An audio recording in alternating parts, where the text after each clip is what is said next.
I need to think about this because some of the cast was replaced because of Death Order shenanigans, so I don't want to get too deep into it. I just need you guys to know, at the very start of this, if I mention that somebody wasn't there originally, but is there now, it ultimately means nothing as far as how far they made it in the game. I have characters that were replacements that are very deep into the game. I have characters that are replacements that die very early, so on and so forth. So I believe that the original cast, Karalti, Selkie, Lecture, Naga, there was an Arcanine. There was nothing from Gen 2.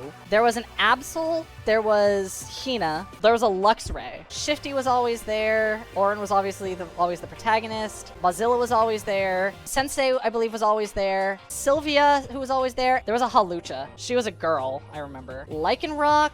And I think there was another Gen 7 Pokemon. I can't remember. Now that I'm trying to think about it, my mind is blanking. Of the characters that I know were replacements, obviously Rudy was a replacement because he wasn't out at the time I started thinking of it. Bruce was a replacement. Bruce and the Absol kind of swapped places. I just realized I had way too many dark types and I didn't have any grass types. Depression was not always there. Depression was a replacement for somebody. There was a Noctowl also that was temporarily on the cast but got cut. It wasn't originally on the cast. It was back on the cast and that was off the cast. The Arcanine was also one of the hardest cuts by far. He had a very specific role, but eventually I replaced him with a different role. Arcanine was low-key replaced by Ember. Naga was out of the cast and then back in. I temporarily replaced Naga with a Corviknight, which I then replaced back to Dragonite. I brought Naga back because she was one of the hardest cuts.